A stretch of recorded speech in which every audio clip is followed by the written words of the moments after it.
করছেন। আপনি আপনি কোথা থেকে এসেছেন? আমি ব্রুকল্যান্ড থেকে আসছি। আপনি কি স্টুডেন্ট নাকি না, না, এখানে কাজ করি। একটা প্রবাসী রেমিটেন্স যোদ্ধা। আপনি কি চান আজকে এখানে যে জড়ো হয়েছেন, কেন এসেছেন?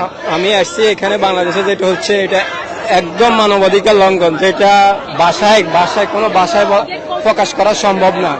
সাধারণ শিক্ষার্থীদের মতো নির্মম ভাবে যেটা আমরা স্বাধীনতা যুদ্ধের সংগ্রামের কথা শুনছি, এরকম নির্যাতনের কথা স্বাধীনতা সংগ্রামে শুনিনি পাকিস্তান হানাদার বাহিনী। বর্তমানে আমাদের দেশের পুলিশ বাহিনী নিরীহ ছাত্রদের উপর যে অমানবিক আচরণ করতেছে, এটা ইতিহাসের কোনো প্লান্তে এটা মেনে নেওয়া যাওয়ার মতো নয়।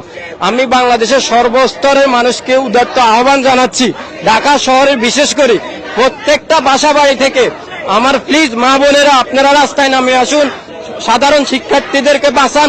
আপনারা নামে আসলেই পুলিশের বাফও ফলাই যাবে ইনশাআল্লাহ।